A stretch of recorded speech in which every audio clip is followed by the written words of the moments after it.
Welcome to Indiana Sports Beat Radio. So for the thousands in attendance and the millions watching around the world.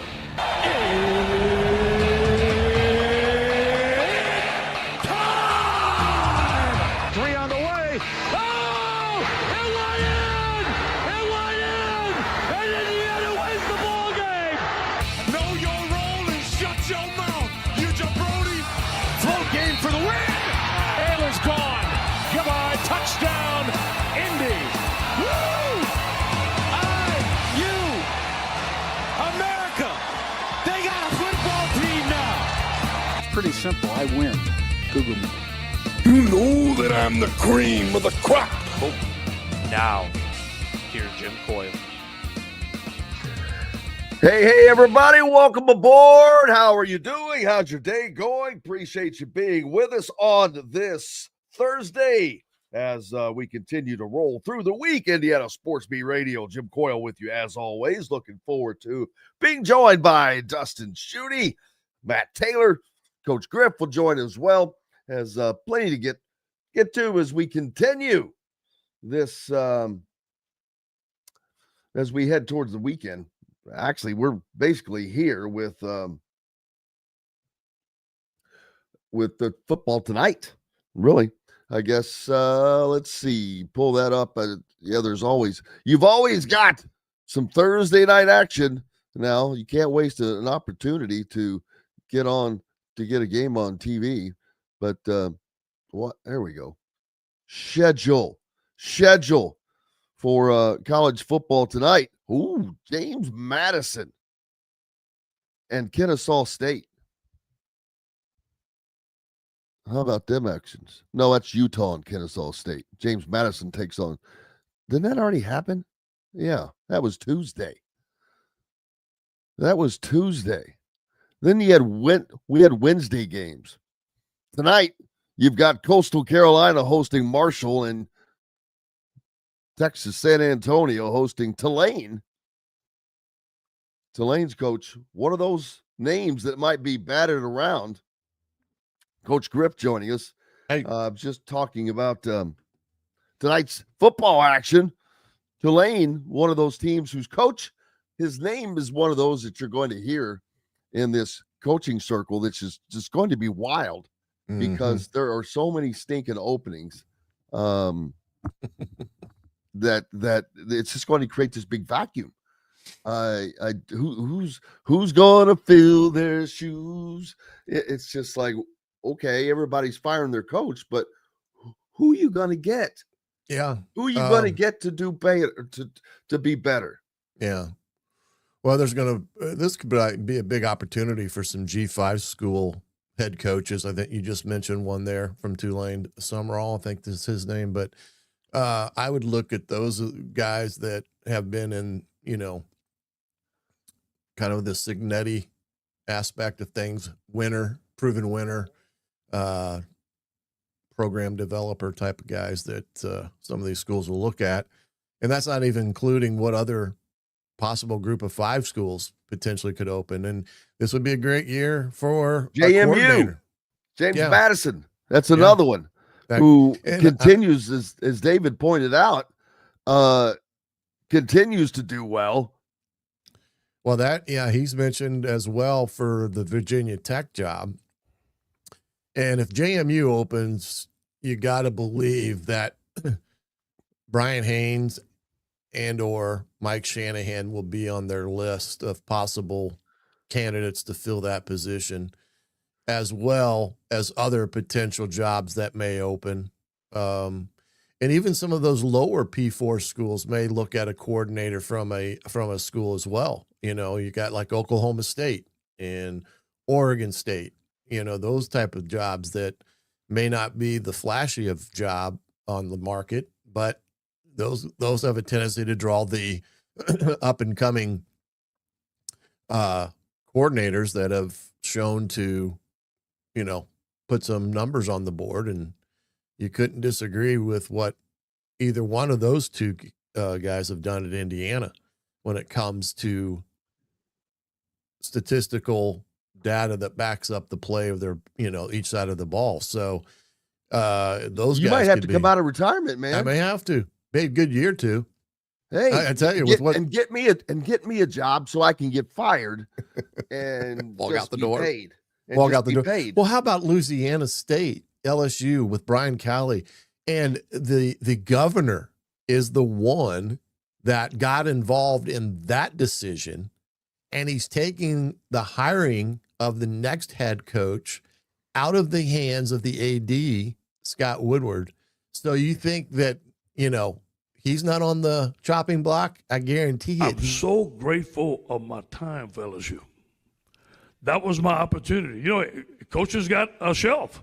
Some coaches got 50 years. Some coaches got 12. Mine was 6. Good.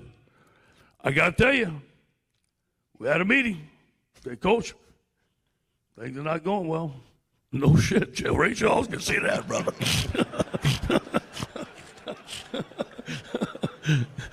And they were good. And Scott Woodward is a friend of mine today. Really, really, a lot of respect for the way they handled me. So what's next? Well, I got to tell you this, though. Say, Coach, you got $17.1 million on your contract. We're going to give it to you. I said, what time you want me to leave and what door you want me out of, brother? That's still the best. That's still the best. He's the best at any storytelling you can be. I mean, he would hold court at the AFC coaches. That was Ed Edgeron, by the way, for the former LSU coach. He would hold court when we were at the American Football Coaches Association National Convention, and you're talking to a guy that could draw a crowd. Storytelling, he was that guy.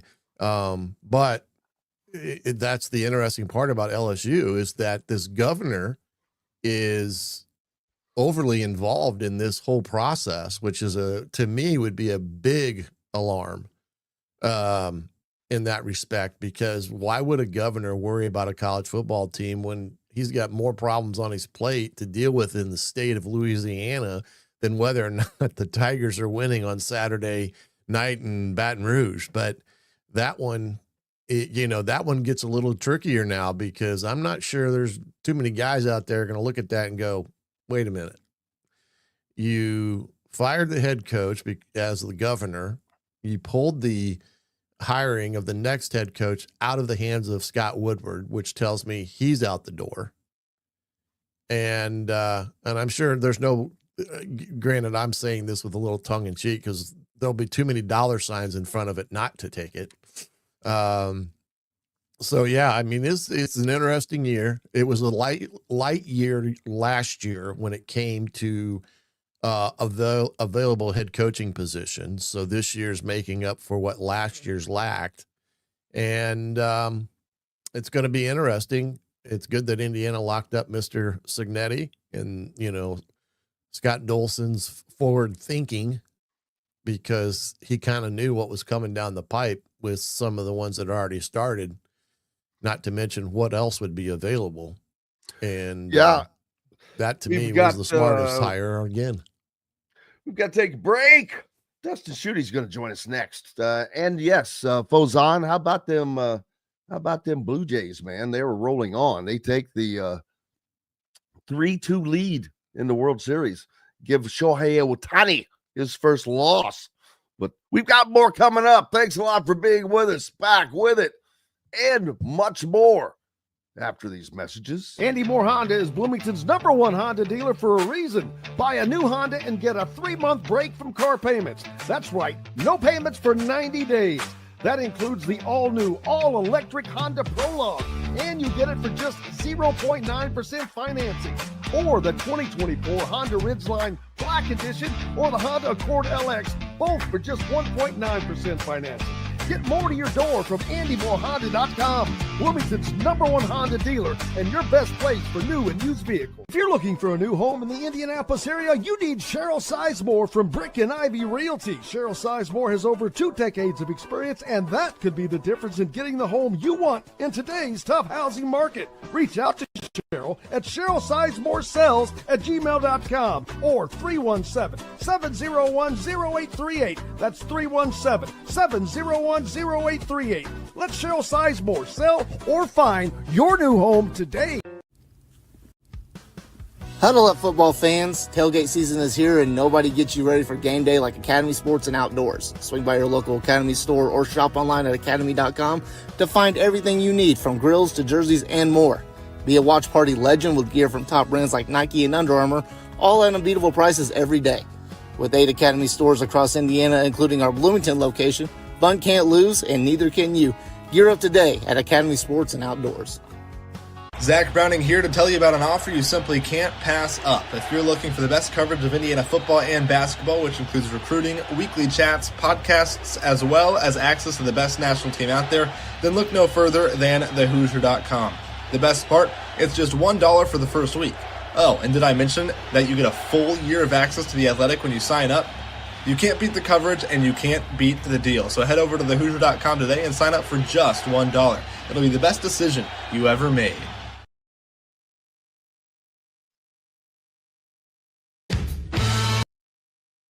That's not what I was looking for. Trying to find my where we go. I lost he it. is. Daggone it. Oh man, I was already. There it is.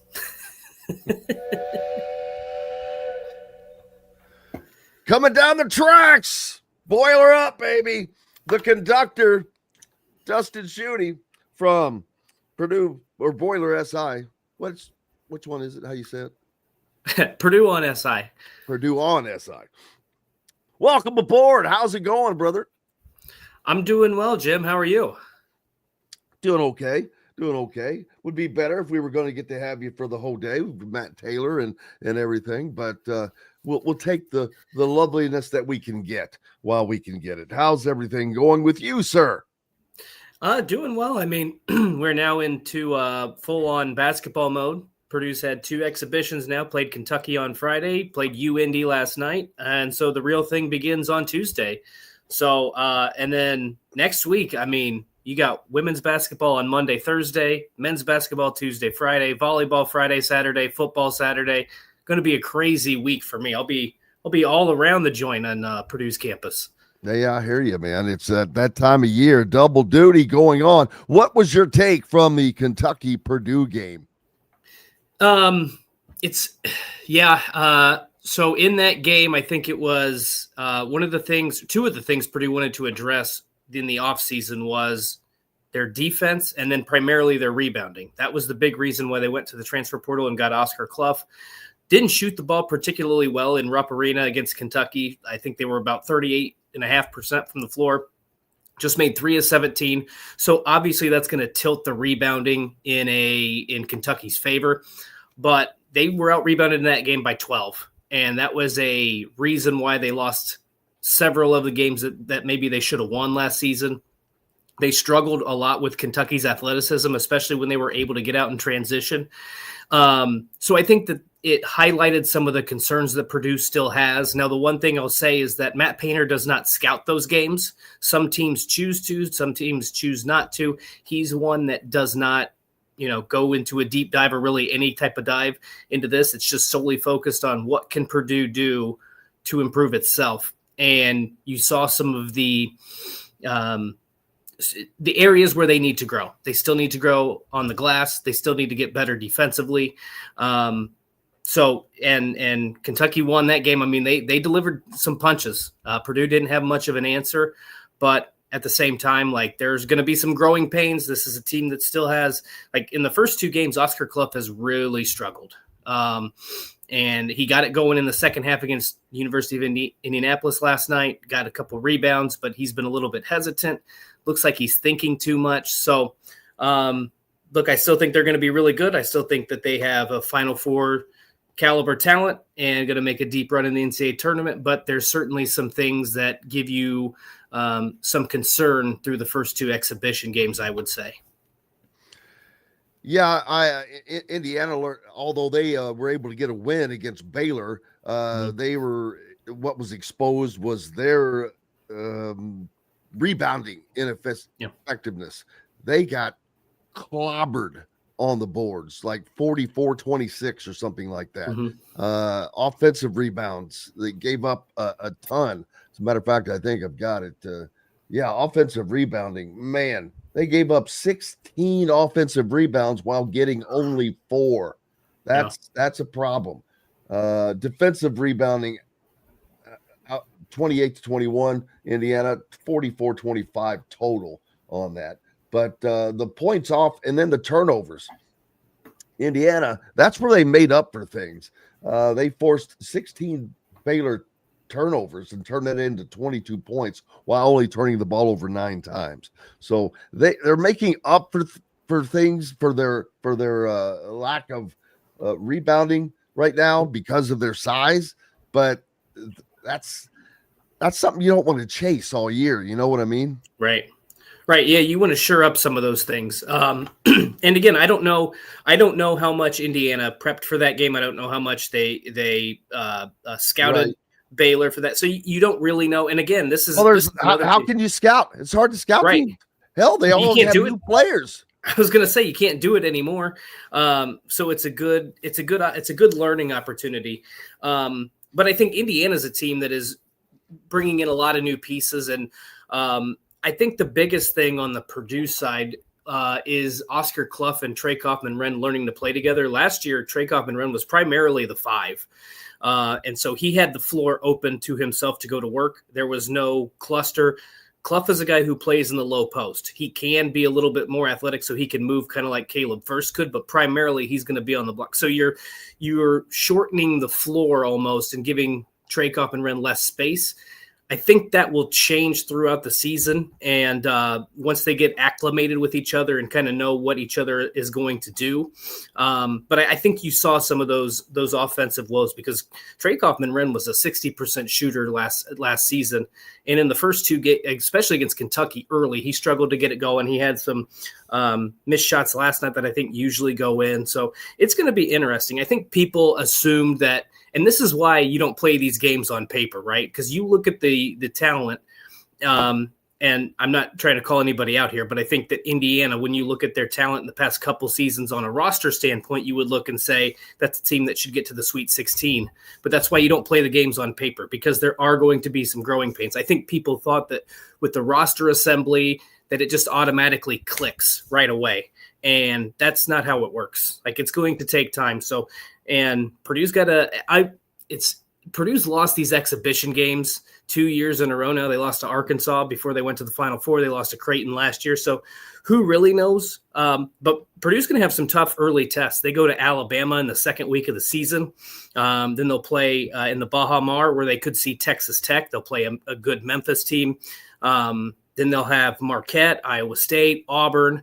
I think there might be another one in there that I'm missing, but they're going to be tested quite a bit this season. So we'll find out I don't want to say pretty quickly because it's a long season, but they're not just going to walk in and dominate everybody on every single night. And I think some people probably expected that. Just not going to be the case. There are going to be some growing pains, guys learning to play with each other. But I do think in the long run, they've got all the pieces necessary to make a deep run. Yeah, I still have my doubts about Purdue being at the top of definitely not the number 1 team in the country. I don't think, but hey, we never know how good a team is going to get because I just like to use football as an example. Hey, you just got to let them play, man, because you don't know who's going to do what.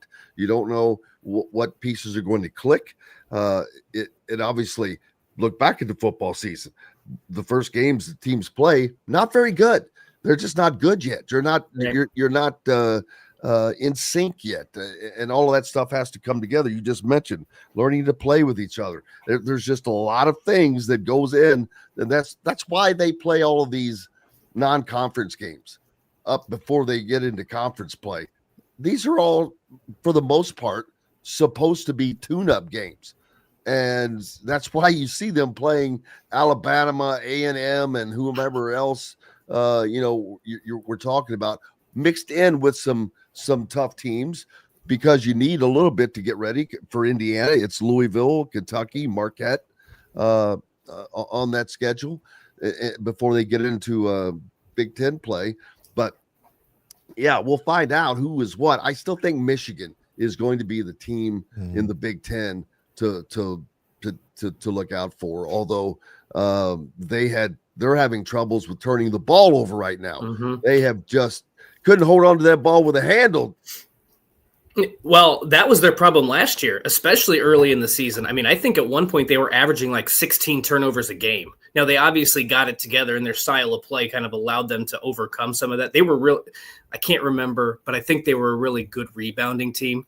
But anyway, I think Michigan's going to be a really good team. I think Illinois is always, Brad Underwood has always established them as a top tier team. I think Iowa is a team that's probably going to be I don't want to say probably near the top. I'm interested to see what Iowa does. That's going to be a completely different style of play.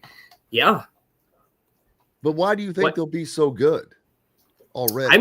I just think the way Ben McCollum coaches, I think Bennett Sturtz is probably I don't know if I want to say second best guard, but he may be the third best point guard in the Big Ten. Excuse me.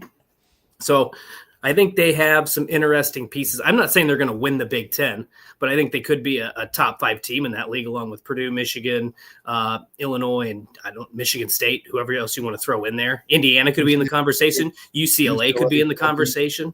Yeah, I don't expect Indiana to be in that conversation of the top 5 at all. The lower 5 maybe, but not that top 5. Yeah, I mean, I don't know what Indiana's going to do, to be honest with you. I know what they have, but I don't know what everybody else has. And it's too hard now. Back in the old days. That's true. Back in the old days, you knew what teams had. You knew what they were going to be like. You had a pretty good understanding and idea. Now you don't. Now, Purdue is one of the teams that you kind of do know.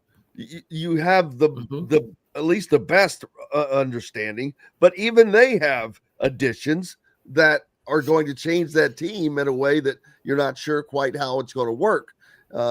So, yeah, I think that Indiana is in the lower 5 of the upper 10 of the Big Ten, but I think Michigan is going to be at the top, and then I don't know between UCLA, Michigan State, Illinois, Purdue. I don't know amongst those teams who is really going to be fighting for the top spot. Washington's another team to keep an eye on. They have the two, and I'm going to forget their name. Desmond Claude, I believe, transferred from USC to Washington, and then the freshman Yancey, I believe, also transferred to Washington. So, like, they could be again, maybe not a contender at the top of the Big Ten, but they're going to be a team that takes a big jump. They didn't make the Big Ten tournament last year. So, I mean, who knows what to expect, right? Like, we've seen seasons where you don't expect much from certain teams, and they give you something to cheer about or something that interests you. So who knows? Like, all it takes is sometimes that one right piece to get things on the right track, and who knows who's going to press the right buttons. But I think the Big Ten is going to be really tough this season. I like that. I mean, it's tough every year, but I feel like this is going to be one of the better years for the conference, especially I think there's a lot of really good teams out there.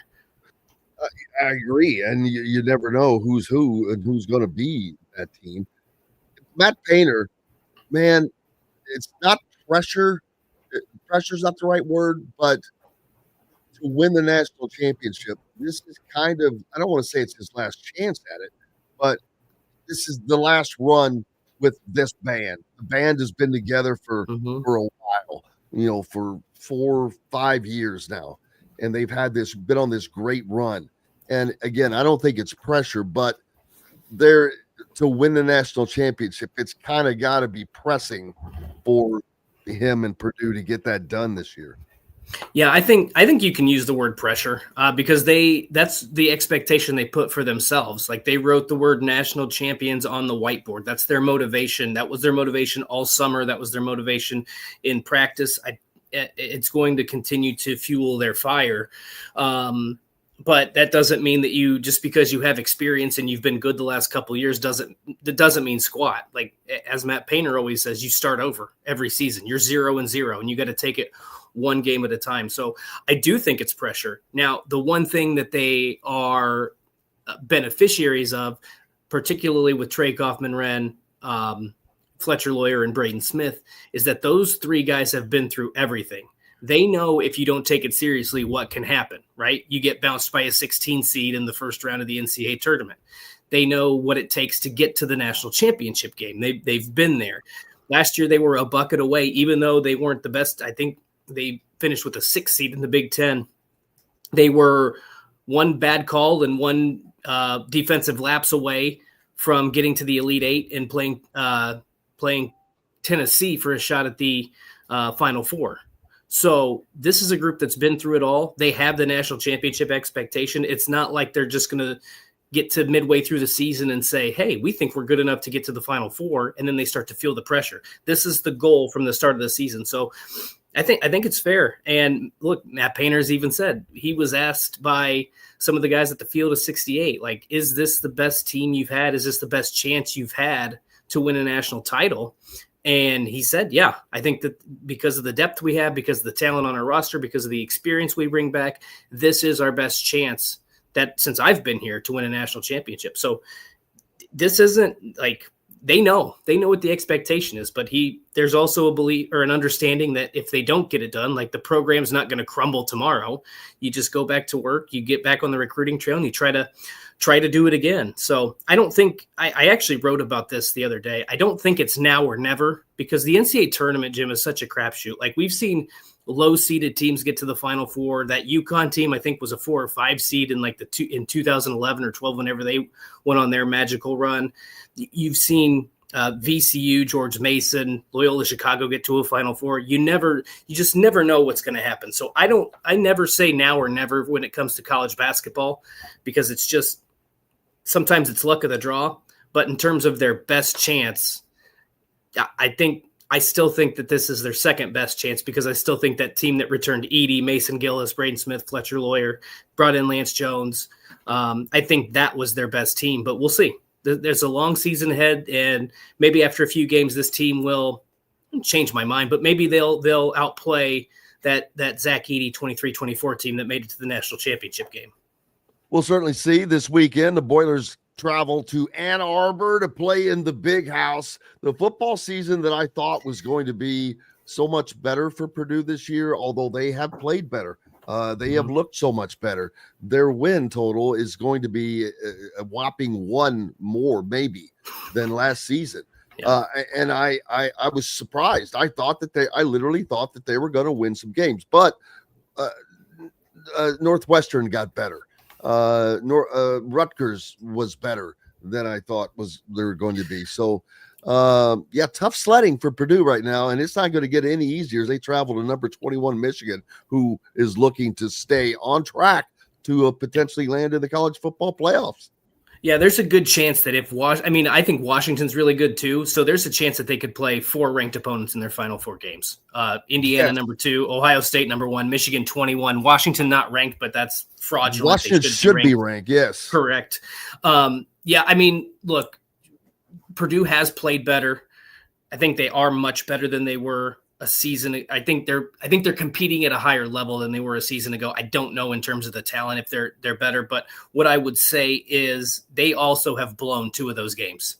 They were up 7 late in the fourth quarter against Minnesota. They should have won that game. Pick 6 late in the game. And then last week had a 10-point lead in the third quarter against Rutgers. Late fumble, trying to do too much, and Rutgers kicks a game-winning field goal. I would even say, Jim, they kind of blew the USC game. Now, that was a 33-17, but they had 3 interceptions, including a pick 6 in the red zone. Even if you wipe out that pick 6, I think it's a different football game. So you've gone from potentially winning at the very least 4 games, going 4-8. I think that would have been a major improvement from last season. To now, you may go 0-18 in the Big Ten the last 2 years. You may be 3 and what's the math there? 3-21. Haven't beat a Power 4 team since Indiana in 2023.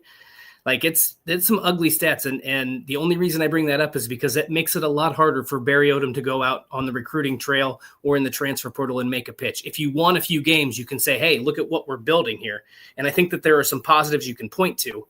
But man, it's going to be a tough sell if they can't. And I don't know that I think they're staring 0-9 in the Big Ten in a 2-10 season right in the face unless they are able to create some level of magic here in the final 4 games, which, considering their schedule, as you mentioned, seems unlikely at this point.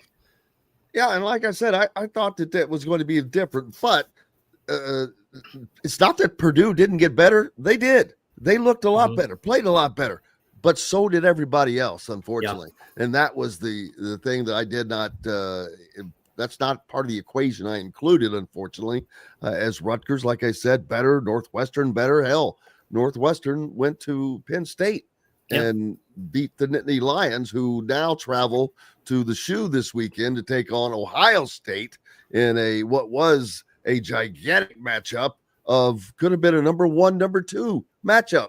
But, that fell by the wayside. So we'll see how that works out. Rutgers goes to Illinois. Indiana's at Maryland's, but let's see, UCLA at Nebraska, or USC rather at Nebraska. That's a game right there. That is on NBC, and that's a CFP defining deal for one of those two. Whoever loses that is out of the CFP race for certain. Oh yeah, for sure. Yep. You gotta win this game I think you always now, if you're in the SEC or Big Ten, if you can get to 10 wins, that gives you a chance. If you can just hit that 10 win mark, you're going to give yourself a chance and put yourself in position. Doesn't mean you're going to make it, but you're at least going to be in the conversation. So yes, if the winner of that game is still in the mix, the loser is just looking at postseason play, which isn't a bad thing. But I think, especially with USC, they've got to be getting a little tired of not being in the playoff conversation with Lincoln Riley, who was expected to be there every single year, at least in the conversation, at least in the picture. Yeah, with all these coaching firings, and I'm not suggesting at all that USC should do that, but USC has far from lived up to its expectations year over year. I mean, they haven't. I guess maybe they've improved. It's hard to tell, but they should be in this top end. They should be up there with Indiana and Ohio State. That's something that I've talked about. The Big Ten has got to get better. They have to get better. They are actually getting better. But the thing is, we don't really know how good they are. Like Washington, I think Washington's a pretty damn good team. I know you. Yeah, I do too. Yeah, and I would actually like to see them against one of these SEC mid teams to get an idea, because it's all perception. Everybody thinks that these teams are better. Why? What have they done outside of it's still this bias that's going to go on. Even 100%. Though last year we had Michigan beating Alabama and whatnot, it's going to have to happen again. That's exactly what is going to have to happen again. And it would be incredible to see the Big Ten win another national championship for the 3rd year in a row with the 3rd different team. That would be something to shove, to give to the SEC to put in their pipe and smoke it. Yeah, well, I mean, Paul Feinbaum. There you go. Well, how many times did the SEC were they propped up by Alabama? So even if you don't get a new team to win it, even if it is Ohio State, about 9 years, and so like even if it is Ohio, like the Big Ten still has that. I still think the Big Ten. I think they have it right. The Big Ten has the 2 best teams in college football right now. Whether that's Ohio State, Indiana, or Indiana, Ohio State, I don't know. We'll probably find out in the Big Ten championship game, but they've gotten that right. And it's all preseason perception. This is why, Jim, week 1 or week 2, we should just have a Big Ten SEC challenge and kind of set the record straight. And let's not come out with not week 1 and week 2 though. Teams are not worth us. They're not good then. So let's go week 3 then. How's that? That's better. I think you want to do it at the end of the season? Maybe they save it for the end of the season. There you go. Well, because the SEC is always playing they play all of their non-con games. They all usually have a non-con game toward the end of the season. Weird. It's like getting a bye. Maybe it's like taking a bye week. That's exactly why they do it. It's because so that way, especially now, it's more beneficial because you have more teams. But if you were Alabama and you played Mercer in that second to last week, that's essentially about, you're going to have your starters on the bench. So you give them a few drives, and then you bring in your second stringers and third stringers to finish up the game. So you avoid injury. You get your guys some much needed time off. I would, if I'm the Big Ten, Big Ten teams should look at to doing that more if they want a deeper playoff run, because you essentially build yourself in there a third bye week. Yeah, I agree, man. Hey, all right. So I know you got to run today, unfortunately. Yep. We'd love for you to stick around. What's next for you? Yeah, I mean, like I said, I'll just kind of getting through this weekend, getting through the Purdue-Michigan football game, and then next week we've got a lot of coverage of the men's, women's basketball, volleyball, and then Purdue will host Ohio State on the football field. So a lot of good stuff coming up. Purdue on SI is where you can catch all of it if you are interested. Absolutely. If you're a Boiler fan, make sure you're giving Dustin a follow. And no matter what, give him a follow anyway. He's a good dude. We appreciate him. He's part of the fam. He's on with us. Normally, we're going to have him on more as we get going throughout the season when it's ever beneficial for him. But appreciate you, my friend. Thanks, Jim. Have a good one. Dustin Schutte joining us here on Indiana Sports Beat Radio. We've got more coming up. Glad to have you along for the ride.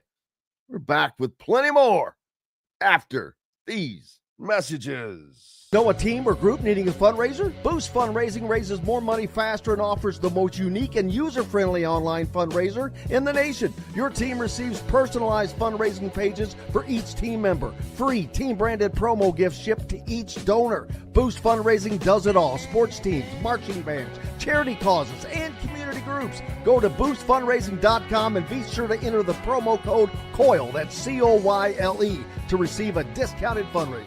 Whether it's a night out with the family, after work with colleagues, or catching the game with friends, Bubba's 33 is the place for you. Bubba's 33 offers a mouthwatering menu of selections that are all made from scratch every day. The portions are big, but the prices are small. And with over 50 big screen TVs, you'll never miss the big game. Bubba's 33, pizza, burgers, beer. Zach Browning here to tell you about an offer you simply can't pass up. If you're looking for the best coverage of Indiana football and basketball, which includes recruiting, weekly chats, podcasts, as well as access to the best national team out there, then look no further than thehoosier.com. The best part, it's just $1 for the first week. Oh, and did I mention that you get a full year of access to The Athletic when you sign up? You can't beat the coverage and you can't beat the deal. So head over to thehoosier.com today and sign up for just $1. It'll be the best decision you ever made. Huddle up, football fans. Tailgate season is here, and nobody gets you ready for game day like Academy Sports and Outdoors. Swing by your local Academy store or shop online at academy.com to find everything you need, from grills to jerseys and more. Be a watch party legend with gear from top brands like Nike and Under Armour, all at unbeatable prices every day. With 8 Academy stores across Indiana, including our Bloomington location, fun can't lose, and neither can you. Gear up today at Academy Sports and Outdoors. Welcome back, Indiana Sports Beat Radio on this Thursday. Glad to have you along. Thanks for joining us. We appreciate you. No matter how you're finding us, whether it's on one of our great radio stations like 97.7 ESPN The Ref in Evansville, always the right call, or up in the region on the voice of the region, 1230 AM, 104.7 FM, WJOB, and on Fort Wayne's only sports station, 1380 The Fan. Keep it locked on these stations throughout the day. And if you're following on social media, please hit the subscribe and like button. It really benefits us for the show. It matters a lot. And be sure to subscribe to thehoosier.com on 3 today. Not only do you get the most in-depth coverage of Indiana athletics news and recruiting information, right now you get it for 50% off, and you get a free subscription to The Athletic. But wait, there's more. You subscribe now, between now and November 30th, your name will go into a drawing for a, beautiful embroidered Adidas jacket. Now that's with sweet. The Hoosier.com on 3 on it. Yeah, that's the jacket. These are nice. Yeah, that's the one I need multiple entries on. These are some sweet daddies, man. I'm telling you. But yep, that's all it takes, man. So hey, welcome back. What's up, man? We've got another football weekend coming. Penn State goes to Ohio State. Everyone expecting that to be a beatdown. with what has happened to Penn State. We don't, man, this could be ugly, but I don't know. We don't know what Penn State's going to look like. Well, Penn State is still a good team, but is in disarray. Disarray. That's the thing with them right now is, the firing of Franklin, the losing the 4 games in a row, 3 games in a row, whatever that has taken its toll. Losing Allmeyer, that hurt them because the guy playing with a backup quarterback, but they still and their backup. How about this? Drew Altmaier and their former backup, Bo Pribula. Yeah, both are out with injuries. Bo, where did he end up? He was at Missouri. He's the one yes. He had to leave in the middle of the playoff run because of the portal, and he went to Missouri. That's right. And he got hurt this past weekend, and it was an ugly injury. I mean, it was just ugly. And he's now lost for the year for Mizzou, who had been playing pretty decently. Now they lose him, and now their stock has kind of dropped a little bit. But, I just think the Penn State team is still got the athletes that they had when they started the year. They've had a bye week, which has probably been so beneficial for that whole organization because it's of everything that's transpired, and it's time to take a collective breath and push forward. I mean, they lost to Iowa by 1 in Iowa City, and we all know how hard it is to win in Iowa City. And from that standpoint, so. Yeah, I still think they're a big concern in the Big Ten. I still think they may have a say ultimately who's going to play, in the championship game to a certain degree. Indiana still has to play them at Penn State, which is never an easy place to play. And as you said, and we've said now that Indiana is the hunted, they're going to come in there with a huge bullseye, just like they are heading to Maryland this weekend. Yeah, and Maryland's a good team. They've I know when I say that people are going like, "Hey, whatever." They've lost 3 in a row. Signetti pointed out, they've got 22 sacks on the year while only giving up 2 sacks. They only give up 17 points a game, but and you go on the road, it's always tough. Mm-hmm. So, but I still, when Indiana arrives and plays their brand of football, it's just you can't stop them. They're a machine. They do things the way they're supposed to do. They're not beating themselves. They're not getting penalties that are killing themselves. And I expect the same in College Park. I just think that Indiana is just that good, and they are playing at a level to where they don't play down to their opponents. They just do what they're supposed to do. Yeah, they're, like I said, they're, playing the brand that Signetti wants them to play, which is focusing on the here and now and not worrying about what happened and what may happen in the future. He's kind of referenced the tear off the rear view mirror, and they got to have their focus each and every week. They're going to have to bring their A game every week. They are not good enough to play any team, not at their peak. Still, I just don't think they can do that and get by with a game that's not, at the point of where, like you just discussed. But, the thing about Maryland is watching them. The Malik Washington kid, the freshman, he's going to be a phenomenal player in the Big Ten. Any defensive coordinator in the Big Ten is going to be concerned playing Maryland for the next 3 years because that kid is going to be a superstar. I mean, he's 6'5", he's 230 pounds. He can run it and he can throw it. But he's a freshman, so he makes freshman mistakes in that respect. So that's the one thing that's kind of hurt them offensively is some of his growing pains that you get with a true freshman in there. The thing that Maryland has in the positive column this week, they had a bye week last week. So they've had 2 weeks to prepare for Indiana. that is always a concern for a coach, because when you give a team 2 weeks to really prepare for you, they're going to take everything they have. They're going to put everything under a microscope and find ways where your weaknesses are. And if you're not addressing them, they're going to find them because they've had 2 weeks to look at you. So that's always a positive in my mindset, is when a team has 2 weeks to prepare for you. It's a tough toll, especially on the road and at a stadium that Indiana really hasn't played great in at all over the years. And so we're going to find out Saturday at 3:30 on this one, because of it's going to be a heck of a ball game. But you're correct. Maryland is a team that can play a spoiler just as good as anybody. Yeah, and we've seen it happen. Would not like to see that happen now, just because of what all is on the line. But I just, like I said, I just feel that this team is ready to play when they get anywhere. They stay there. Cignetti does a great job with that. They have the great mindset of one step at a time, one game at a time. They are all in. Every player, down to the managers, are bought in on that. And I think that is part of what is going to make this season so special, and why they're able to do what they're able to do, because they have that mentality, and they maintain it.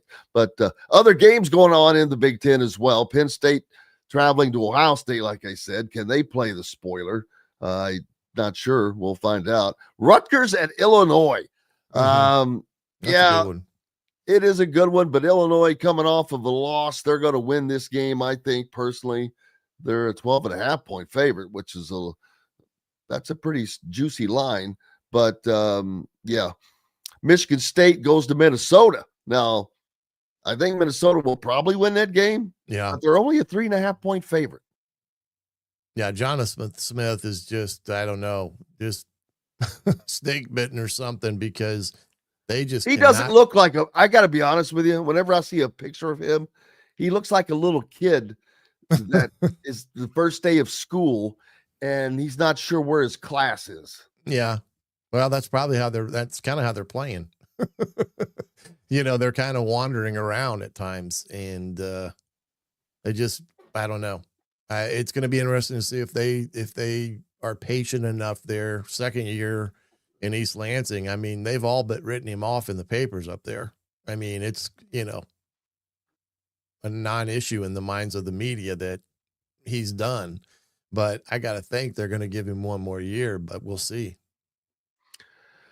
Yeah, I don't know. Well, speaking of one more year, USC at Nebraska, this is a CFP defining game. The loser of this game is out of that for sure.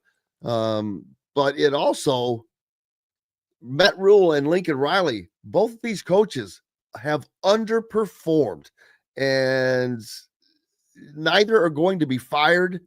And I think a big part of that is because of all the firings that's already happened. These teams are going to have so much trouble. Who's gonna go where? I mean, Russell's is posting here that Marcus Freeman reacts to LSU firing. Brian Kelly reportedly declines advances from Penn State and Florida. If that's true. He's not going to leave. I didn't think he was leaving Notre Dame. I didn't think Kurt Cignetti was leaving. Yeah, USC is still viewed as one of the premier jobs in the country. So if they decide to part ways with Riley, they're not going to.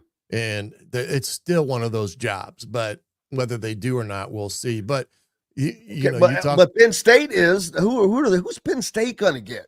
Supposedly Brian Hartline is the quote unquote the leader at this point. There's been a lot of discussion. Now he's the OC at Ohio State, which I'm not quite sure why they feel that is the direction to go, especially at Penn State, because you would think they would try to get a proven head coach, a la Cignetti, not, in that regard.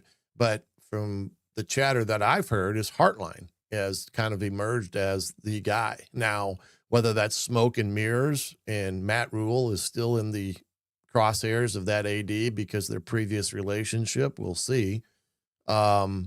I'll tell you, Washington's, you talked about Washington. I'm not sure who they play this week, but there's a team that I think is pretty darn good. I mean, very good. They look really done good. A hell of a job coming up from, where'd he come up from? Arizona State? Arizona. And he did a heck of a job there.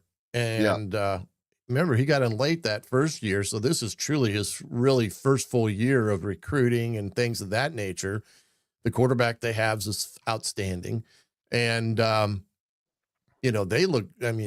they hammered Illinois, kind of like Indiana did. Now, they didn't put up as many points, but Illinois really just couldn't do anything against Washington. So, there's a job that, hey, look, 3 years ago, wasn't it? They were in the national championship game, and that's before, that's when Kellen was there.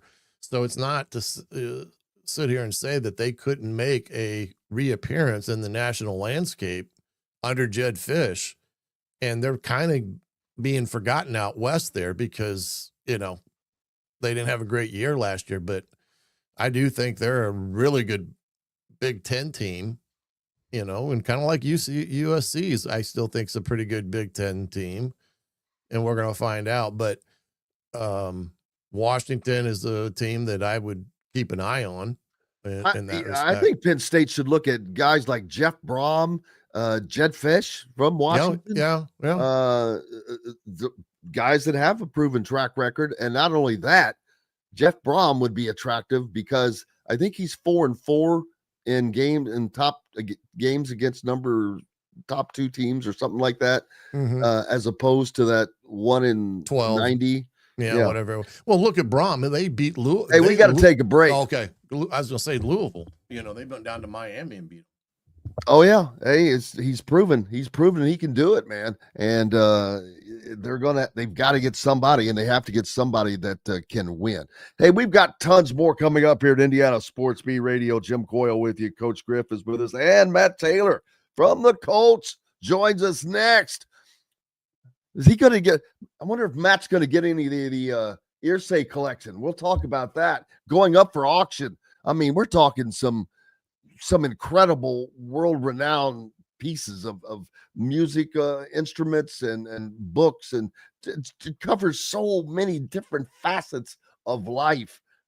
Maybe the greatest collection in the world of its kind, the difference. It's a cornucopia of stuff. So back with more Indiana Sports Beat Radio right after these messages. If you're looking for a new home in the Indianapolis area, you need Cheryl Sizemore from Brick and Ivy Realty. Cheryl Sizemore has over 2 decades of experience, and that could be the difference in getting the home you want in today's tough housing market. Reach out to Cheryl at CherylSizemore@gmail.com or 317-701-0838. That's 317-701-0838. Let Cheryl Sizemore sell or find your new home today. When it comes to apparel and promotions, Freethink has you covered, literally, whether it's 24 or 200 shirts for sports leagues, businesses, or groups. Freethink Apparel and Promotions can also create your very own merchandising store. Freethink Apparel and Promotions did it for Indiana Sports Beat Radio, and they can do it for you.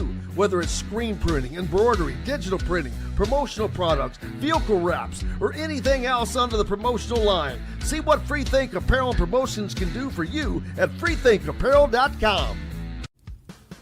Huddle up, football fans. Tailgate season is here, and nobody gets you ready for game day like Academy Sports and Outdoors. Swing by your local Academy store or shop online at academy.com to find everything you need, from grills to jerseys and more. Be a watch party legend with gear from top brands like Nike and Under Armour, all at unbeatable prices every day. With 8 Academy stores across Indiana, including our Bloomington location, fun can't lose, and neither can you. Gear up today at Academy Sports and Outdoors. Whether it's a night out with the family, after work with colleagues, or catching the game with friends, Bubba's 33 is the place for you. Bubba's 33 offers a mouth-watering menu of selections that are all made from scratch every day. The portions are big, but the prices are small. And with over 50 big screen TVs, you'll never miss the big game. Bubba's 33, pizza, burgers, beer. Welcome back to Indiana Sports Beat Radio on this Thursday. Jim Coyle here, Coach Griff with us, and joined by Matt Taylor, the voice of the Indianapolis Colts. How are you, sir? What's going on, guys? How are you? Doing well. Just enjoying this football season all the way around, whether it's college, the NFL. It's been a great time for people from the state of Indiana for certain, with the Hoosiers doing well, the Colts killing it. We're looking at a possibility, and I know this is crazy, but I talked about this on another show yesterday, Matt. Indiana could win the Big Ten title. That's not a stretch. They could have a Heisman Trophy winner. I know. Not a stretch. They could win the national championship. Not a stretch. And the Colts could win the Super Bowl all in the same year. I know that that's a stretch for all of that to happen, but none of it is a stretch to happen. Well, none of it is like you, to your point, none of it is it's not out of the realm of possibility based on how well they're playing right now, both instances and, just the level of belief and confidence that you have in both going forward. I mean, the Colts are 7-1, and I can speak more authoritatively on them. But I don't see a game on their schedule the rest of the way that scares me. I really don't. And I know the schedule just in terms of geography is going to heat up here because you've got a couple of games, that are kind of tricky in terms of environment. Berlin is a tricky environment. Pittsburgh's a tricky environment. Kansas City, Seattle. But, the teams in which they play in those environments don't scare me. They're all very beatable. I'm not saying the Colts aren't beatable, but again, long story short, there's just not a game on the schedule that I look at and say, the Colts don't have a chance to win that one based on the opponent and based on the stadium that the game's being played in. So, 6 of your last 9 games of the season are on the road, plus a long trip coming up, like I said, coming up next week. Believe it or not, it's here already, that trip to Berlin. But the Colts are just, they're a juggernaut on offense. Defensively, they're working through some things, but they're still holding the point total down to under 20 points, which at the end of the day, that's what it's all about. Nothing else really matters other than the points you give up. So it's a really exciting time right now to watch high-level football on Saturdays and same thing on Sundays with the Colts. Yeah, and this weekend, the Colts get the opportunity to continue that as a trip to Pittsburgh to take on Aaron Rodgers and the Pittsburgh Steelers, a traditionally good team. But, man, the Colts, they're a 3.5-point favorite on the road. Yeah, how crazy is that? Listen, that I think speaks to just how well they're playing. Pittsburgh's 4-3. They've lost back-to-back games, but because of how bad the AFC North is right now, they still lead that division. Pittsburgh, it's weird. I call them like a neutral team, neutral in the sense that they've scored 175 points on the season, but they've also allowed 175 points on the season. So their point differential is exactly 0. And everybody else in that division in the AFC North has a negative point differential. So that's why I still think they're leading that division. Defensively, they're a head scratcher because they've got household names in all 3 levels of that defense. But yet, statistically, they're one of the worst defenses in the league. They ranked dead last in passing defense. Last week, they gave up 360 to Jordan Love. The week before that, they let a 41-year-old Joe Flacco torch him. So it's kind of a head scratcher. But here's the thing: like, you play them there, and it's still one of the best home field environments in all of sports. Great fan base, the terrible towels, and all of that stuff. Aaron Rodgers on the other sideline. And Rodgers is having a pretty good season. To be honest with you, he looks like he's kind of turning the hourglass back a couple of years. I think he's got a 16-5 touchdown to interception ratio. His passer rating this season is over 100. Completion percentage hovering right around 70%. Like, these are all the best numbers he's had so far since he was the MVP with the Packers not that long ago in 2021. So he's still getting it done to a degree. DK Metcalf is a big play receiver. But they long story short, they still have guys on both sides of the ball that can wreck the game. But the odds makers think that the Colts are the better team, and I think objectively on paper they are the better team. But the game is played in Pittsburgh. The Colts have only won there one time since they moved to Indianapolis in 1984. So it's a big game storyline going into this game Sunday as it relates to just trying to, prove, send a message and prove a point on the road, beating a team that's capable on their home field with, again, one of the best home field advantages behind them in this game on Sunday.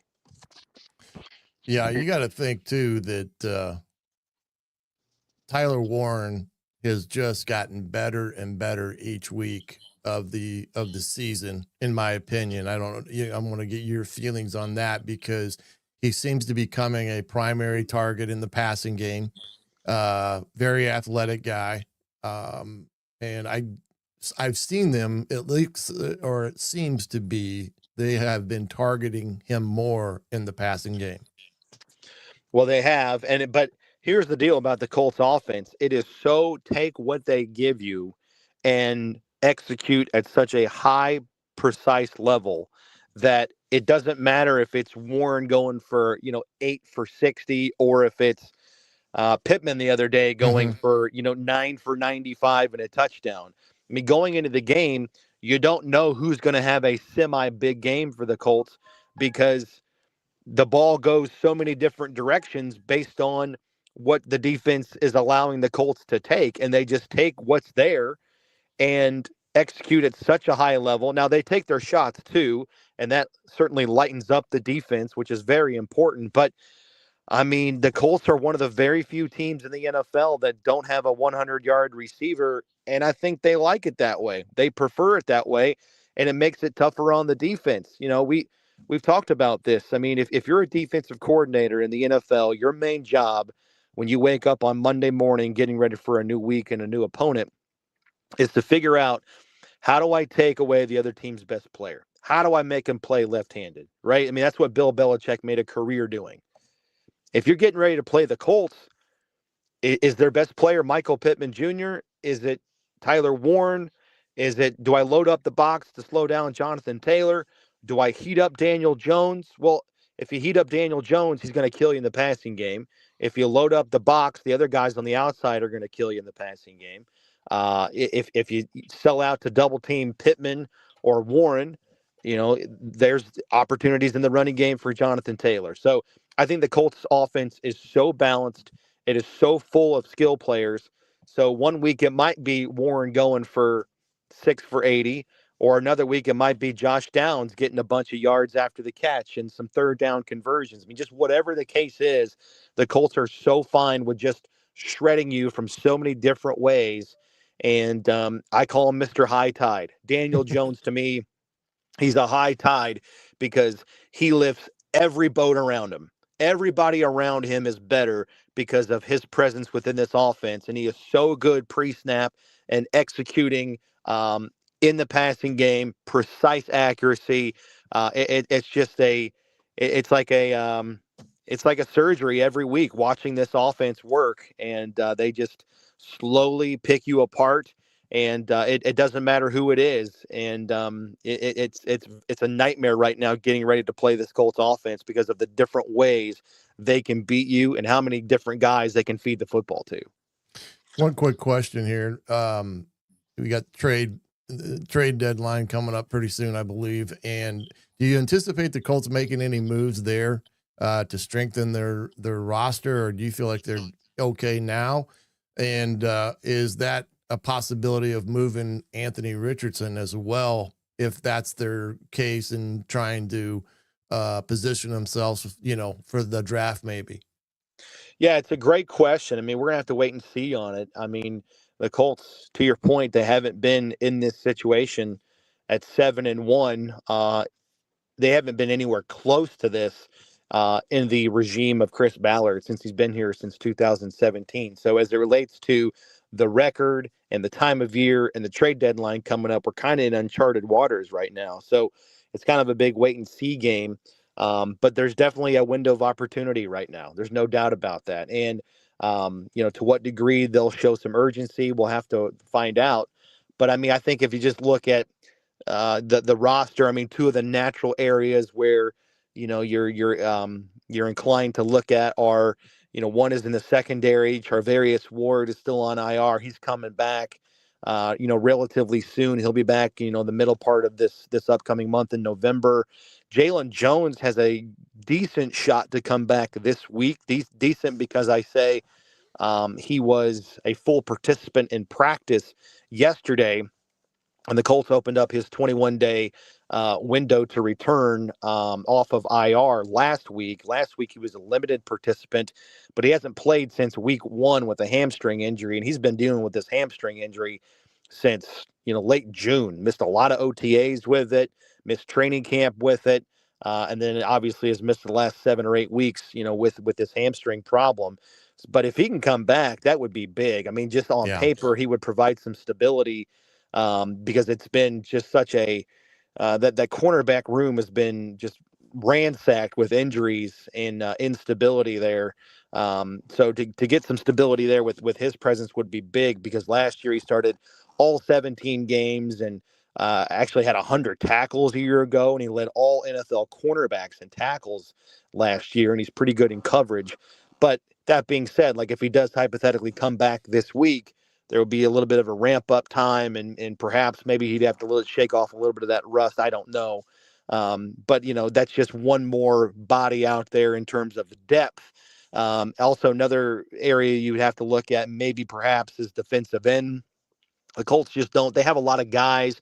They've got 11 different players with a sack this year, but they don't have, we've talked about this before. They don't have like that guy that's going to go out there and get 15 sacks a season, right? When the game's on the line, even though you're going to double team him, he's still going to impact the game. The Colts are still looking for that jump from a Kwity Paye or a Latu. I mean, honestly, right now, their most consistent pass rusher is DeForest Buckner, and he's not an edge player. He's a defensive tackle. So I think those are the two areas you look at naturally. But, if the Colts can get, it's cliche, but if you can get better, you get 1% better by making a move and going for it this year. We'll see if they do that. But it's a fascinating time, I should say, right now to be a Colts fan and watching the roster mechanics and how they build this team for the last 2 months of the season. Matt Taylor from the voice of the Colts with us right now. Jim Coyle, Coach Griff as well. Hey, I'm very interested in the if anybody knows anything about the Colts and Jim Irsay, they know about the Irsay collection, which is a massive collection of just greatness. It is possibly the greatest collection in the world of its kind, of just a mix of things, musical instruments, a 200-year-old copy of one of our founding documents, Declaration of Independence, musical instruments from Jimi Hendrix, the Beatles, Prince, Kurt Cobain, Eric Clapton, Muhammad Ali's Rumble in the Jungle championship belt, the saddle used for Secretariat's Triple Crown run. I mean, it's and there's so much more I don't even know about. Jim Irsay once said that he was offered more than $1 billion for this collection. So, man, are you going to get yourself anything, Matt? I don't think anything's going to trickle down my way, but you're right. I mean, as it relates to just the music part of it, right? Just the guitars. I mean, I don't think it's hyperbole. It is the greatest guitar collection in the world. And he was such a appreciator of rock and roll history and music history. And, he was a great player himself. Jim Irsay, that is. Like he could play, he could strum it, and he could hold his own up there. And but that being said, I think what the daughters of Jim Irsay, Carly, Kaylin, and Casey, what they have acknowledged is that Jim always said front and center that he has to be a steward, not only of the Colts, right? He didn't consider himself an owner of anything. He didn't consider himself an owner of the Colts or the owner of the Jim Irsay collection. The word that he liked to use and preferred to use was a steward. And so I don't think obviously, the daughters have the passion for it that Jim did. And so now it needs to go into the right hands.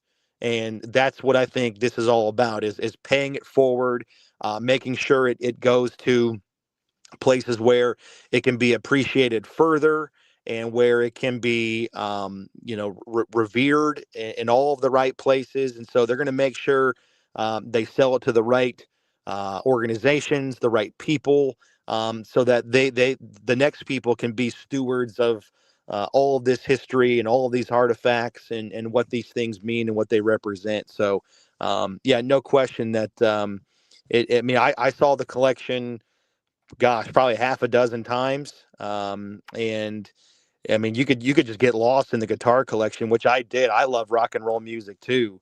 So to just like think about all of the amazing geniuses musically that have touched these instruments that you're getting to see and witness up close and in person yourself is just it's breathtaking. And it's almost like the Rock and Roll Hall of Fame came to Indianapolis for a couple of times when the exhibit was out. And I've been to the Rock Hall a couple of times, and same thing. I could spend hours upon hours in there because I love rock and roll and the history of music just as much as Jim Irsay. And so like that was, over anything else, that's probably what I bonded with Jim Irsay more than anything else, was just sort of our love for instruments and music. And a lot of our conversations were centered around just those things rather than just football. Yeah, there was a selection of that collection that was actually at Indiana University up until last month. I had no idea. Damn it. I would like to have seen that. But it was, they have been doing some traveling with those collections. But man, this is going to be, it'll take days to auction all this stuff off. I mean, this is not going to be a one-day deal. It might take years, to be honest with you. Yeah, I mean, well, I'm just reading one story about when he acquired the Muhammad Ali belt from beating George Foreman in Zaire, the Rumble in the Jungle. Right. That bidding went into like 4 a.m. So that's just one piece of this. And I mean, there are hundreds of pieces, right, Matt? Hundreds, you'd probably say. Oh yeah, I don't know what the count is. I mean, I do know I'd like to know how many guitars there are. Yeah, I like I said, I don't know. All I know is from a blimp view of this thing, there's a warehouse here on the premises of the Colts complex that was built just to house some of these things. And it's not even all of the things, it's just some of the things. And so you're talking about multiple, storage facilities, if you will, that house these things. And again, it was all because he wanted to display it. He didn't want to just have it to say that he had it, to bring over his buddies and smoke a cigar and say, hey, look at, there's the whatever it is, like the replica of the Declaration of Independence. No, he wanted to have these things be displayed for the public so that the public could appreciate them and see them and, just take it all in just as much as he did. So that's what this move is all about for the Irsay family, is getting these things out more, and rather than just sitting in a storage facility and then allowing someone else to be the stewards of all of these artifacts. Yeah, some of these great guitars. I mean, guitar from Pink Floyd, a bass guitar used by Ringo Starr and when the Beatles were first introduced on the Ed Sullivan Show. I mean, these are specific types of incredible things. It's just amazing to me. And here his more than 200-year-old copy of the Declaration of Independence. Former Irsay asked former President Barack Obama to sign it, but Obama felt unworthy and agreed to include a letter instead, which is probably the wise decision, to be honest with you. But what is this hat?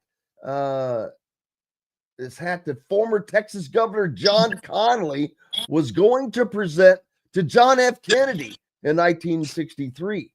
Holy shoot. Snikes. I mean, yeah, I mean, Gee whiz. The range is what boggles my mind, Matt. And I've known about the collection. It's not that this is the first day I've seen it, but the range is incredibly crazy and cool. Yeah, like I said, it's not just music. It's pop culture. It's history. It's Indiana history. The guy was so well-rounded, and he was a fountain of knowledge, both football and sports and music and history and things that matter to our country. Like it was the original manuscript for Alcoholics Anonymous. Yep. No doubt. I mean, no doubt. Wow. So I know you got to get going and get ready for your weekend. Are you ready for your trip? When do you guys head out? We are heading out, I think, next Thursday. So it's going to be a long trip there and long trip back, and hopefully it's sandwiched in between a Colts win against the Falcons. And with the weekend off, so what's Matt Taylor going to do? You going to enjoy some college football? I'm going to try and hit you up and see if I can squeeze my way into a seat down at Memorial Stadium and watch IU Wisconsin. So be ready for that phone call that I'm going to give you here in a couple days. Well, that's not until November 15th, Well, I know, but that's our bye week. Oh, okay. So your guys, that's coming up. Cool. Yeah. That'll be no problem, bro. That is never a problem for getting Matt Taylor, and he's like a celebrity. They probably bring you on a helicopter and dropping from a special chair, and in a special chair, that chair that Axl Rose had to borrow from those guys when he broke his foot. No, it's just good to know good people. That's the motto in life, is just surround yourself with the right people. You're the good people, bro. We appreciate you. All right, guys. All the best. Have a great weekend coming up. Appreciate you. Matt Taylor, the voice of the Indianapolis Colts, joining us here on Indiana Sports Beat Radio. Coach Griff with me, Jim Coyle. We've got more coming up. We're back with it right after we hit this quick break. The ISC Sports Network is your home for sports content across the Hoosier State. Find us live on TV and streaming or archived on our website and our app. The ISC is your one-stop shop for the content you want to see, including high school sports, college sports, and other great events throughout the year. Subscribe to our streaming service and get access to it all. ISC. Local lives here. Know a team or group needing a fundraiser? Boost Fundraising raises more money faster and offers the most unique and user-friendly online fundraiser in the nation. Your team receives personalized fundraising pages for each team member. Free team-branded promo gifts shipped to each donor. Boost Fundraising does it all. Sports teams, marching bands, charity causes, and community groups. Go to boostfundraising.com and be sure to enter the promo code COYLE, that's COYLE, to receive a discounted fundraiser. If you're looking for a new home in the Indianapolis area, you need Cheryl Sizemore from Brick and Ivy Realty. Cheryl Sizemore has over 2 decades of experience, and that could be the difference in getting the home you want in today's tough housing market. Reach out to Cheryl at CherylSizemore@gmail.com or 317-701-0838. That's 317-701-0838. Let Cheryl Sizemore sell or find your new home today. When it comes to apparel and promotions, Freethink has you covered, literally, whether it's 24 or 200 shirts for sports leagues, businesses, or groups. Freethink Apparel and Promotions can also create your very own merchandising store. Freethink Apparel and Promotions did it for Indiana Sports Beat Radio, and they can do it for you. Whether it's screen printing, embroidery, digital printing, promotional products, vehicle wraps, or anything else under the promotional line. See what Freethink Apparel and Promotions can do for you at freethinkapparel.com. Welcome back, Indiana Sports Beat Radio. Jim Coyle with you, Coach Griff as well. I'm still just, been talking about the Irsay collection that is going up for auction, and I'm still, I keep reading about all the different stuff, and I think I've done this before. There's just so much you can't remember, and I'm actually reading. He had a great affinity with, he wasn't a gigantic Nirvana fan, but because of his addictions and his things in life, he resonated with Kurt Cobain and one of the reasons why he's got this 1969 Fender guitar used by rocker Kurt Cobain in Nirvana's 1991 Smells Like Teen Spirit music video. I mean, again, specific. Wow, it's crazy. It's crazy, but he's got a guy that's his curator for guitars that helps him find these guitars. It says occasionally Irsay has come to regret missed opportunities. He said his biggest was not shelling out a mere $18,000 for Wilson the volleyball from the Tom Hanks movie Castaway. Wilson! Got him! Right.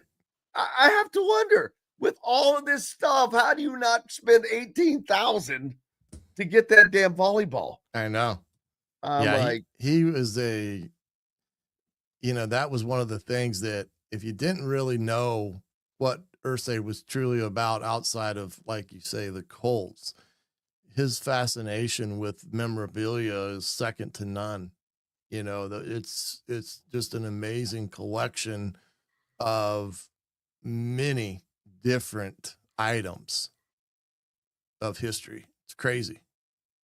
Yeah, he's got the bass drum from what the Beatles used on that Ed Sullivan show. Yeah, it's crazy, just nuts. He has declined, or he did decline some things that he could have bought.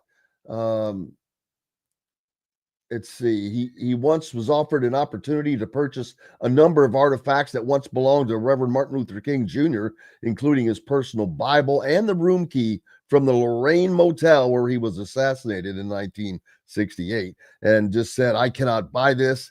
This is meant for a special American museum somewhere. I would not feel comfortable.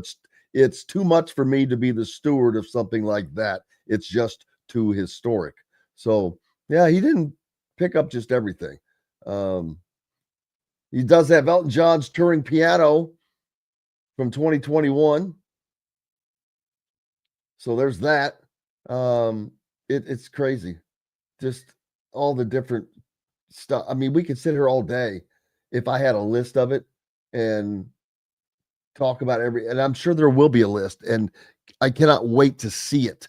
There are going to be some major big time buyers. I promise you. Oh yeah.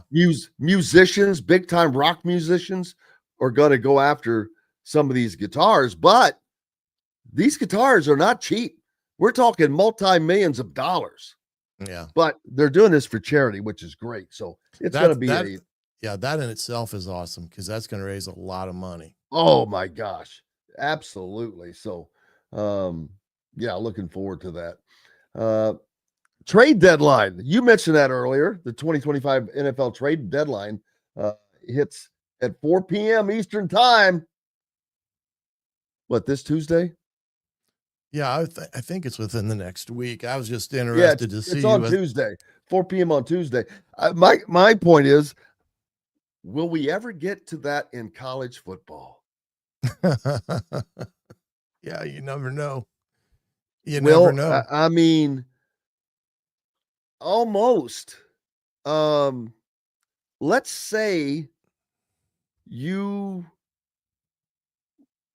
have a team that is in the college football playoffs, and this is the quarterfinals. So it's the first round that everybody will be playing, even the top dogs. This is after the first round was played, but this is during the open portal.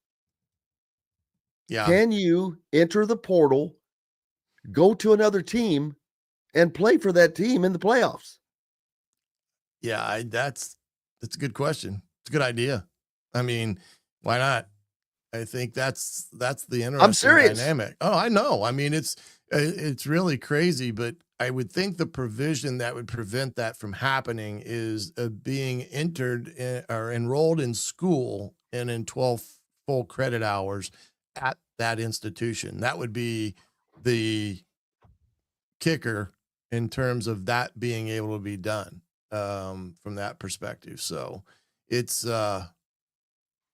It's a interesting concept. Let's say that, because of what you said. What if your team needs somebody because they lost somebody from injury? I mean, it's one of those things that I'm sure that their higher powers have probably thought of that concept and whether or not that's a viable option in the future. But we sell she, I guess they would say.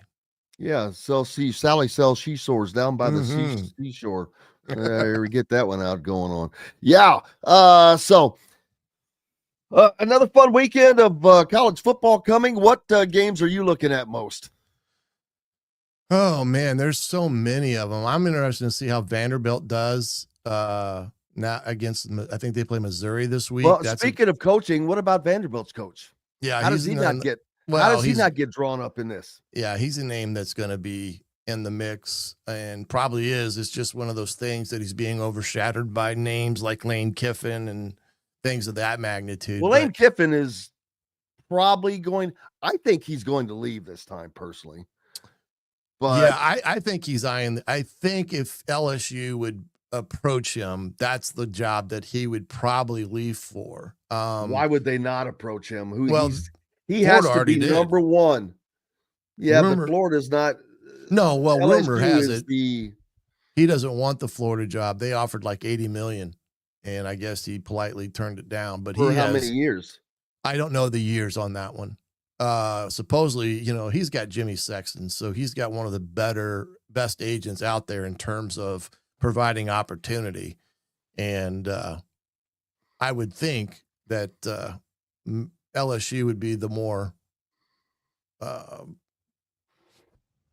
better job in his eyes in terms of potentially winning a national championship, since they've done it before and they're not fighting against the Miami Hurricanes, the Florida State Seminoles in their own state. LSU is kind of like, that is it, other than some group of 5 schools. Yeah. And again, I wonder where are all these schools going to get their coaches? And then when they are drawn in, then you've got to replace these guys. I mean, boy, we've never seen a vacuum that is about to be created in college football like we are. And when does it happen? When does it start happening? While the college football playoffs are still going on, because most teams, well, you've still got the bowl games. So it's going to be a wild and woolly time in college football over the next few months from the hiring. Yeah. When you think about it, you're going to want all these coaches in place prior to the portal being open. They're, in that one time period now. In the first part of, January, I guess you would say, or I can't remember that other portal, the first portal opens, or the only portal opens now, but they're going to want them in place prior to that. So yeah, it could impact who is, with the college football playoffs. Some coaches are okay with the coach taking a job and, waiting to fulfilling his job at his institution prior to, leaving. Some coaches don't like that. I mean, if you take a job at another institution, they said, that's your job. You're no longer the DC at, school X, regardless if it's the playoffs or the bowl season. So that's why I think there's a lot of good coordinators out there that are going to have to fulfill some of these openings, because I just don't know if there's enough head coaches that are attractive to the quote unquote buyers out there now for a head coach. And that's why I think that you're going to see some coordinators or high level coordinators move into a head coaching position this year. USC, Nebraska, very interesting game there. Both with coaches that have underachieved at their times at their schools. So this is kind of an important game to me. I think one of these coaches has to beat the other to, take a step up, because both of them are looked at, like I just said, and the loser, not going to be a good look. Although Nebraska 6-2, USC 5-2. this is I mentioned it earlier, a CFP defining game. Loser of this out of the CFP hopes. There will be no 3 lost Big Ten teams in this year. No. And so it's very important for to win this game. I think USC gets it done. I don't know that.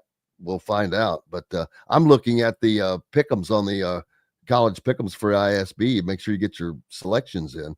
Vanderbilt, Texas, one of the picks, man. That's a tough pick.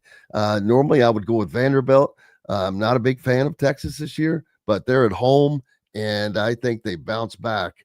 Well, Archie is in concussion protocol, so he's probably never not mind.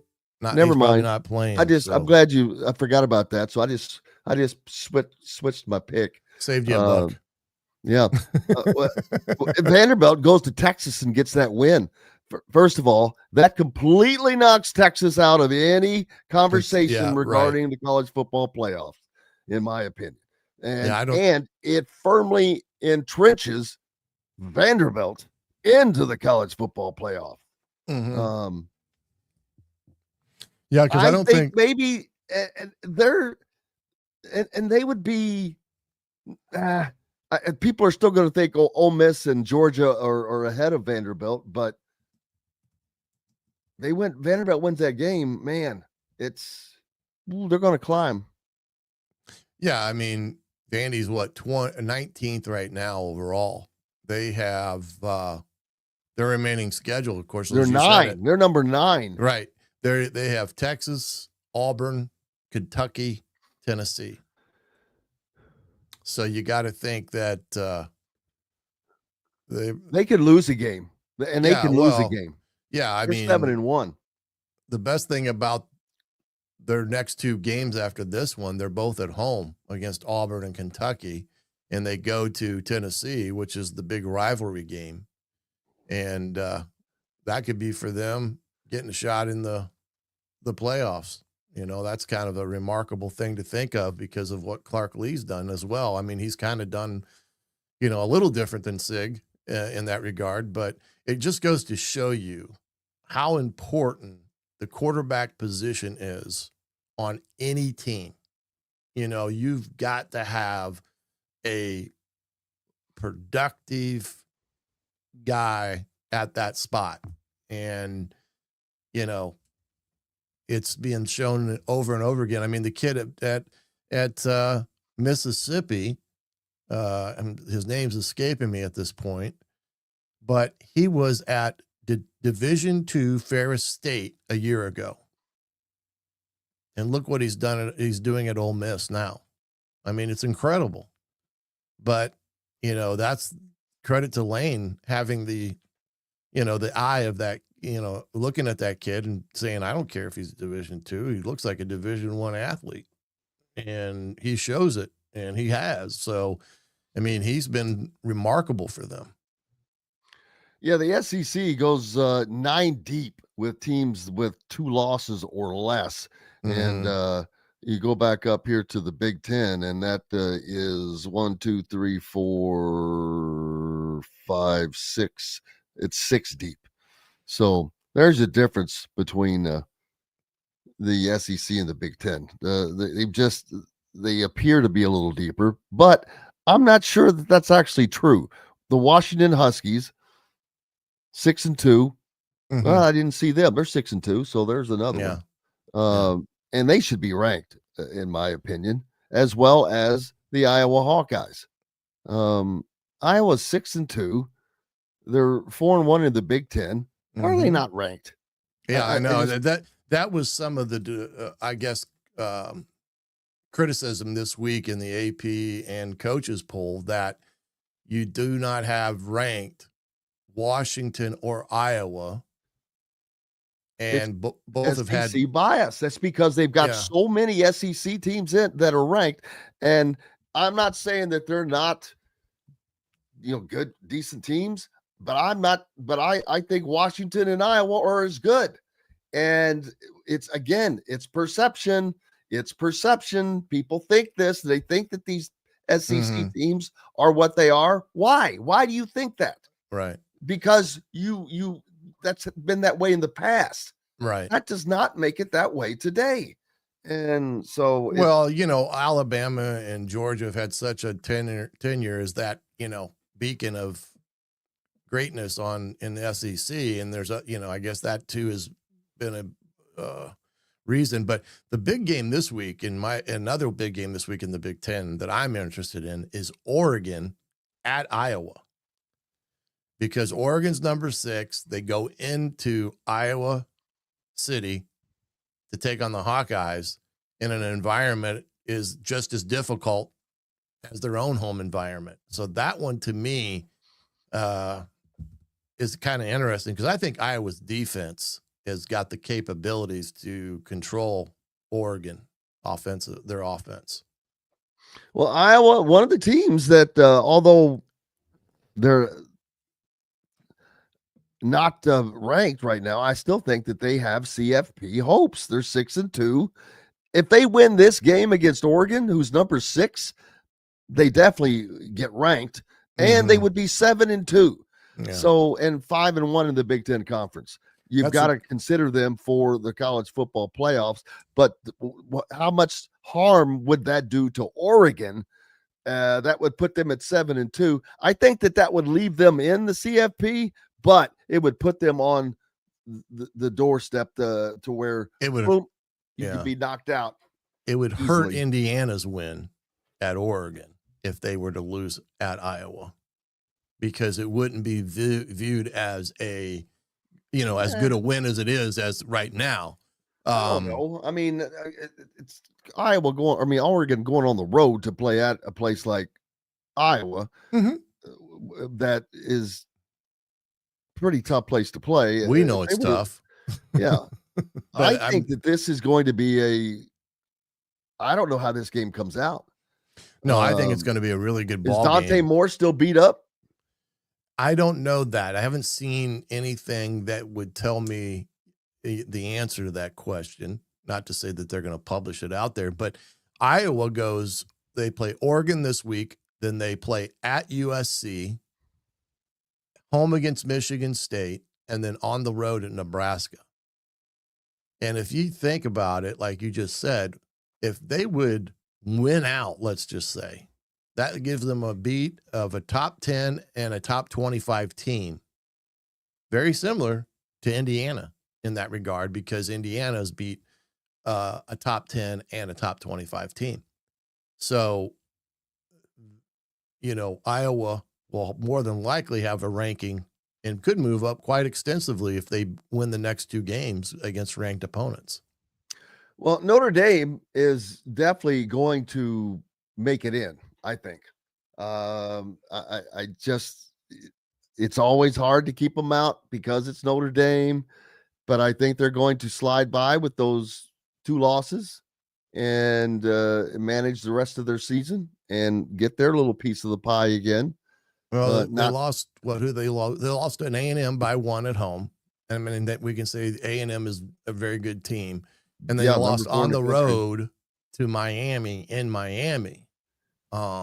So I guess when you look at it and say those 2 losses, you never want to say are good losses, but they at least lost to teams that were ranked. And Miami at the time was probably in the top 5. Oh, they were maybe number 2 at that time, I think. I can't remember. But, yeah, looking at the AP poll right now, to consider this a precursor of the college football playoff, who's going to make it in and who's not. Ohio State, Indiana from the Big Ten for sure. Texas A&M, Alabama, Georgia, Oregon, Ole Miss, Georgia Tech from the ACC, Vanderbilt. We're only at 9 spots down, and I've already called the name of 1, 2, 3, 4, 5 SEC teams in the top 9. Yeah, and they've all got 1 loss, don't they? Oh, yeah, or less. Yeah. Oh, yeah, no, they all have 1 loss, except for A&M. A&M's still undefeated. Yeah, A&M's still undefeated, correct. So, BYU probably will make it in from the daggone it, Big 12. They're in the Big 12 conference, right? Yeah. They currently lead the Big 12 Conference 5-0. They're 8-0 overall. Cincinnati. Mm-hmm. You got Texas Tech. The Big 12 is not going to get 3 bids in, but boy, Cincinnati's playing really well as in Cincinnati I think Sorsby. Cincinnati is underranked. Yeah, Sorsby's had a heck of a year. Oh, hell yeah, he has. Brendan Sorsby, the former IU quarterback, has led the Bearcats to a 7-1 record. Right now, they sit tied for the conference lead. So yeah, they can still make it in. Yeah, they could go to the championship game and win it. Hey, fancy this. Texas Tech, ranked 13th right now, 1 spot out of the golden top 12 if it's for the CFP poll. Right. But you know what? Hey, let's take a quick break before we get into that. We've got to take one last break. Appreciate you guys being with us. Indiana Sports Beat Radio, Jim Coyle and Coach Griff with you. Back with more after these messages. Andy Moore Honda is Bloomington's #1 Honda dealer for a reason. Buy a new Honda and get a 3-month break from car payments. That's right, no payments for 90 days. That includes the all-new, all-electric Honda Prologue, and you get it for just 0.9% financing. Or the 2024 Honda Ridgeline Black Edition or the Honda Accord LX, both for just 1.9% financing. Get more to your door from AndyMooreHonda.com, Bloomington's #1 Honda dealer and your best place for new and used vehicles. If you're looking for a new home in the Indianapolis area, you need Cheryl Sizemore from Brick and Ivy Realty. Cheryl Sizemore has over 2 decades of experience, and that could be the difference in getting the home you want in today's tough housing market. Reach out to Cheryl at CherylSizemore@gmail.com or 317-701-0838. That's 317-701-0838. Let Cheryl Sizemore sell or find your new home today. Huddle up, football fans. Tailgate season is here, and nobody gets you ready for game day like Academy Sports and Outdoors. Swing by your local Academy store or shop online at academy.com to find everything you need, from grills to jerseys and more. Be a watch party legend with gear from top brands like Nike and Under Armour, all at unbeatable prices every day. With 8 Academy stores across Indiana, including our Bloomington location, fun can't lose, and neither can you. Gear up today at Academy Sports and Outdoors. Zach Browning here to tell you about an offer you simply can't pass up. If you're looking for the best coverage of Indiana football and basketball, which includes recruiting, weekly chats, podcasts, as well as access to the best national team out there, then look no further than thehoosier.com. The best part, it's just $1 for the first week. Oh, and did I mention that you get a full year of access to The Athletic when you sign up? You can't beat the coverage, and you can't beat the deal. So head over to thehoosier.com today and sign up for just $1. It'll be the best decision you ever made. Welcome back, Indiana Sports Beat Radio. Jim Coyle with you as always. Coach Griff as well on this Thursday, heading into another spectacular sports weekend. And boy, this Big 12 is going to get interesting. I don't see them getting 3 bids, but BYU and Cincinnati currently tied at the top at 5-0 with Texas Tech right behind them. Mm-hmm. Texas Tech, one of the hot teams going. But like I said in a little bit earlier, they're ranked 13th right now. And I don't see the Big 12 getting 3 bids, although I think those 3 teams might be deserving, to be honest with you. Yeah, Texas Tech's down to their second-team quarterback, if I'm not mistaken. They lost their #1 guy, but this guy that's come on and is kind of just held serve, and they've won with him. Cincinnati, you talk about finishing up with a schedule. They're at Utah this weekend. Then they have Arizona coming in. BYU comes in on the 22nd. And then Cincinnati finishes on the road at TCU. So they've got a long way to haul with some of these teams coming up, because you can see they're playing 3 ranked teams. Texas Tech is not going to make it in.